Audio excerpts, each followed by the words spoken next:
Hi, it's time for another math easy solution. Now, to discuss further into calculus with parametric curves, and now look at further into arc length and go over example 3 of the example series.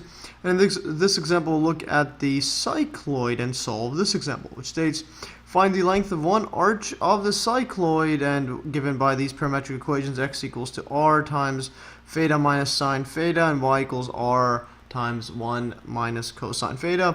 And again, recall from my earlier videos on the cycloid, and I'll put the links below in the description to check those out. So for a cycloid, these equations, what ends up happening is, well, we get a shape that looks something like this. This is the x, this is the y. We get a shape that looks something like this, and it just keeps repeating itself, etc. You go backwards, repeats itself like that. And again, recall how this shape is formed, and it's formed by, well, rotating a circle and tracing a point on that circle.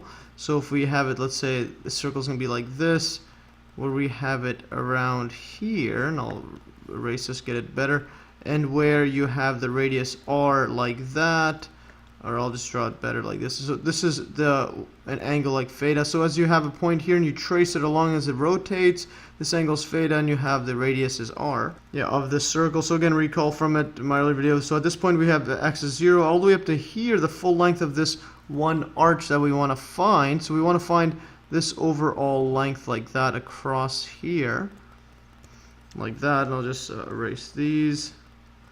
And basically from there to here is at 2 pi r, and what happens is that's this full length across there. And now what happens here is initially you have theta as 0, so theta is equal to 0 here, and then in order to get to this point, this circle rotates a full 360 degrees all the way to here, where the parameter theta is equal to 2 pi, and this is the x distance, 2 pi r. So basically what we have is one arch. So one arch, which is this shape across here, is between the intervals where 0 is less than or equal to theta, and this is less than or equal to 2 pi. So now that we have this over here, now we could, well, find the arc length. So recall arc length. And recall the arc length formula. L is just equal to the integral from alpha to beta. That's just the interval. In our case, it's equal to 0 to 2 pi. And then this is the square root of dx over dt for parametric curve squared, plus dy over dt. And again, I'll put the link in the description below. You can see the proof for this. Dt here. But in our case, the t parameter, well, we just change it to theta. We're just dealing with that. So change everything here to theta, like that. And now we need to solve for the derivative dx over d theta, and also dy over d theta. Well, we know that x is equal to, from above, r theta minus sine theta, and y is equal to r 1 minus cos theta. So we have r theta minus sine theta. So the derivative is dx over d theta equals to r 1 minus, and now we have the derivative of sine theta is cosine theta, and likewise the y is equal to r 1 minus cosine theta. Now we take the derivative, dy over d theta is equal to r, and then the inside here 1 is just 0. Here we have the derivative of cosine is, well, negative sine theta, but then there's a negative already there, so this becomes positive. So what we get here is r sine theta, like that. So we could take this and throw this in there, and then we can take this and throw this in there. And what we end up getting is, bring this L down, L, the length is equal to integral from 0 to pi of now square root, and now we have it squared both sides. So we square these both, so this is going to be, well, r squared, I'll just make an eater, and then 1 minus cosine theta squared, plus, now we have this dy over d theta, that's this one right here, so r squared sine squared theta, d theta, like that. Now we could factor out this r squared, factor it out, and then we could also remove it from the square root. So this is equal to 2 pi, well, when we factor it out, we can have a square root r squared. Those cancel, we could remove the r, and I'll do that in the next step. Now we have a 1 minus cosine theta squared plus sine squared theta d theta. Now the next step is I'm going to simplify the inside here on its own just to get a simpler trigonometric function. So 1 minus cosine squared like this plus sine squared theta. Well, it's equal to the same thing as 1 minus cosine theta times 1 minus cosine theta plus sine squared theta. Now we just FOIL this out. This times this is 1. This times this is negative cosine theta, and then negative cosine theta times 1, that's just going to be another negative cosine theta, so that adds up to 2. And then then negative cosine times negative cosine, that's plus cosine squared theta. And now finally we add this sine squared theta. Well, now we have a plus sine squared theta. And now recall the trig identity, this is equal to 1. Yeah, and basically recall the Pythagorean trig identity, and I'll put the link in the description below for the proof. Basically, when we have cosine squared theta plus sine squared theta, this just equals to 1. And you can see the proof in the description below, and I'll put a bubble like this. Okay, so now that we have that, that just equals to 1. Now this 1's add up, so this is equal to 2 minus 2 times, because then the 1 plus 1 adds up, the cosine theta. And then we can factor this out. This is 2, 1 minus cosine theta, like that. So now we could throw this all the way inside here. Oh, inside this whole thing. There, and what we end up having is well, our L, the length, arc length is equal to integral from 0 to 2 pi, and see what we have. This is r squared, and then square root, that's just r, and that's a constant. We could remove that out, so we just put an r here. So we can just multiply r like that times by square root. I'll just remove that dot. So just r like that. Now we have a square root, and then we have this inside. So 2, 1 minus cosine theta d theta. And now to simplify this further, we could use another identity for this part here. And yeah, so that's the thing when you're dealing with trigonometric functions, there's a bunch of identities you can use. So recall from my earlier video, it's the half angle trig identity. I put the link below where we have sine squared x, for example. This equals to 1 minus cosine 2x over 2. But in our case, what we'll do well is if we let theta is equal to 2x, so that we can have this 1 minus cosine theta here. So the idea is to get a square there, so we could square it, root it, and cancel it out to make it easier to integrate. So if we do this, rearrange this, move that 2 over on this side, x equals to theta over 2. So we combine these together. What we end up having is a sine squared x, which is theta over 2, and I'll move this over like that. So theta over 2 equals 2. Now we have this 1 minus cosine 2x, which is theta, and then divided by 2.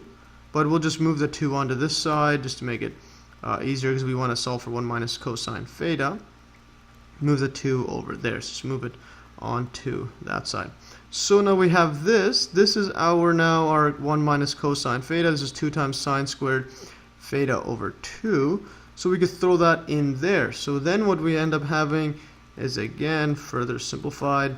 L is equal to r times 0, integral from 0 to 2 pi of, now what we have is 2 times, now square root of 2, there's a 2 there, times by 2 sine squared theta over 2. That, the 2 times 2 is just 4, times it by sine squared theta over 2, like that, and then d theta. And now what happens here with this square root 4, that's just 2, and that's a constant. We can move it out. So what we get is a 2r, 2r integral from 0 to 2 pi, and now this square root sine squared, that cancels, but then what we end up having is a absolute value of sine theta over 2. And the reason it's absolute value is because of inside here, this has to be greater than or equal to 0. Otherwise, we won't have a real number inside the square root. We can't square root negative in the real realm.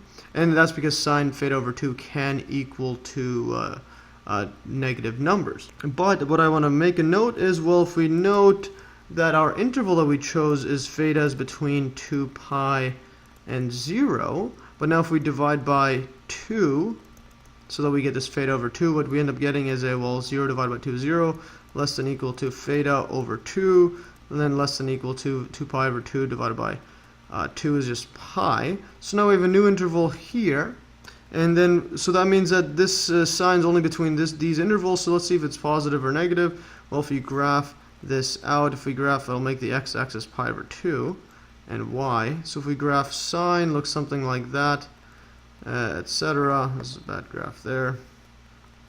So this one here is y is equal to sine theta over 2 is our x-axis, our horizontal axis. So now this is from 0, is when theta over 2 is 0, all the way to here. We call the sine function, and that's just from pi up to there. So this is positive. This is always positive. So this means that, well, this theta over 2, this is greater than or equal to 0 for this range. So that means we could remove these absolute value signs because it's always positive for the range that we're looking at from 0 to 2 pi. So that means what we get is L is equal to, where you have 2r. So 2r, 0, 2 pi, absolute value of sine theta over 2. Now we could remove the absolute value sign. I just wanted to write it to show the contrast. 2r, 0, 2 pi, the integral, and now we have a sine theta over 2 d theta. Now we could solve the integral. This equals 2. Yeah, this equals 2r, and now if we solve that, this is going to be integral of sine theta over 2. That's cosine theta over 2, but if you take the derivative of this, this is going to be negative sine, so we need to include a negative. But as well, now there's this theta over 2 using chain rule. We need to divide by this 1 over 2 there, and when we divide we get a 2 here. So that if you just look at this, if you take a derivative here, cosine theta over 2, the derivative is going to be negative sine theta over 2 and then divided by 2. So we need to put a negative 2 there so they cancel. And this integral from 0 to 2 pi. So now if we just plug in our 2 pi in there and our 0 there, so we just evaluate this. But what I'm also going to do is I'm going to remove this negative 2 out of there because it's a constant. So we get a negative 4r, and now we have cosine 2 pi over 2, that's just pi, and then minus cosine 0, like that. So this just equals to negative 4r, and this is the same as saying this is cosine pi minus cosine 0, like that. And now these values, if you recall the cosine function, if you have x, y, etc., just a random one like that, the cosine looks something like this, and this is y equals to cosine of x, where this is 0 here, at this point is pi over 2, at this point is pi. So at this point pi and 0, we have this value is 1, and then at over here this is at negative 1. So what we end up having is a cosine pi is equal to negative 1, cosine 0 is equal to 1. So then we could just throw these inside. So this is negative 1, this is 1, like that. So what that means is, well, this equals to, this equals to negative 4r times it by negative 1 minus 1, that's just negative 2 combined. So negative 4r and then negative 2, that's just, well, positive 8. The negatives cancel and we're left with 8r. So what we get is L is equal to 8r, like that, or 8 times the radius of the circle that forms the cycloid. Quite fascinating stuff. So yeah, as I just stated, this result, actually I just made the text bigger. So the result of this example says that the length of one arch of a cycloid is 8 times the radius of the generating circle. And again, if you had this like that, yx, so one arch is like this, and this is from 0 all the way to 2 pi r, and this full length here, L is equal to 8 times r, where again the radius r comes from the point on the circle that you're tracing around like that, and this is our R like that, and that's when you rotate this around and you trace this point, etc. And also this full length across here, this is when this circle is rotated a full 180 degrees or pi radians, and this is 2r, because then the point is at the very top of the circle, which is double the length of the radius. And now I want to go over a brief history lesson from basically my calculus book, that brought up this topic, as well as from Wikipedia on this Sir Christopher Wren guy. So basically this proof that I just showed you was first proved in 1658, so it's quite a few hundred years ago, by Sir Christopher Wren, who later became the architect of St. Paul's Cathedral in London, England. Here's from his Wikipedia page, retrieved February 10th. 2017, in case you go there and it's changed. This is Christopher Wren. This is how he looks like. Make this a bit bigger like that as a drawing, some nice hair. And so Sir Christopher Wren, from his Wikipedia page, born October 30th, 1632 till March 8th, 1723, is one of the most highly acclaimed English architects in history. He was accorded responsibility for rebuilding 52 churches in the city of London after the Great Fire in 1666, including what is regarded as his masterpiece, St. Paul's Cathedral on Ludgate Hill, completed in 1710. He's educated in Latin and Aristotelian physics at the University of Oxford. Wren was a notable anatomist, astronomer, geometer, and mathematician/physicist, as well as an architect. He was founder of the Royal Society. He was president for 2 years, 1680 to 1682, and his scientific work was highly regarded by Isaac Newton and Blaise Pascal, another couple of famous mathematicians. Wren was knighted in 14 November 1673. This honor was bestowed on him after his resignation from the Savilian chair in Oxford, by which he had already begun to make his mark as an architect, both in services to the crown and in playing an important role in rebuilding London after the Great Fire. Citation needed for that Wikipedia quote. Anyways, also his contribution to mathematics should be noted. In 1658, he found the length of an arc of the Cycloid using an exhaustion proof based on dissections to reduce the problem to summing segments of chords of a circle, which are in geometric progression. So yeah, his was a much more complicated method of solving the length of the Cycloid, as opposed to the method I just showed you here, which is just using calculus and that arc length formula that I derived earlier, which is quite fascinating. And also here's St. Paul's Cathedral. I wanted to bring it up because it looks something like the White House. So I'm just going to write the White House in the U.S. question mark. Looks very similar to it. Yeah, some interesting parts of St. Paul's Cathedral. London is an Anglican cathedral, the seat of the Bishop of London and the mother church of the Diocese of London. It sits on Ludgate Hill at the highest point of the city of London and is a Grade 1 listed building, etc. It's dedicated to Paul the Apostle. Its dedication to Paul the Apostle dates back to the original church on this site, founded in AD 604. And the present church, dating from the late 17th century, was designed in the English Baroque style by Sir Christopher Wren. And there's the guy we just brought up. And its construction completed in Wren's lifetime was part of a major rebuilding in the city after the Great Fire of London. So you should read up on that. I might have to read up on it too.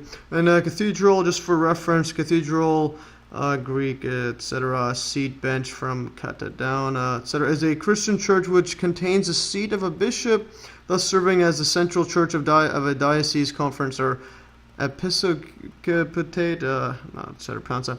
Churches with the function of cathedral are usually specific to those Christian denominations with an episcopal hierarchy, such as the Roman Catholic, Anglican, Orthodox, and some Lutheran and Methodist churches. Yes, there's some hierarchy in there, and this is for a bishop in the hierarchy of some churches, etc. Quite fascinating stuff. And again, looks like the White House. I'll have to look at to see what kind of possible links it has to that, because that's quite fascinating.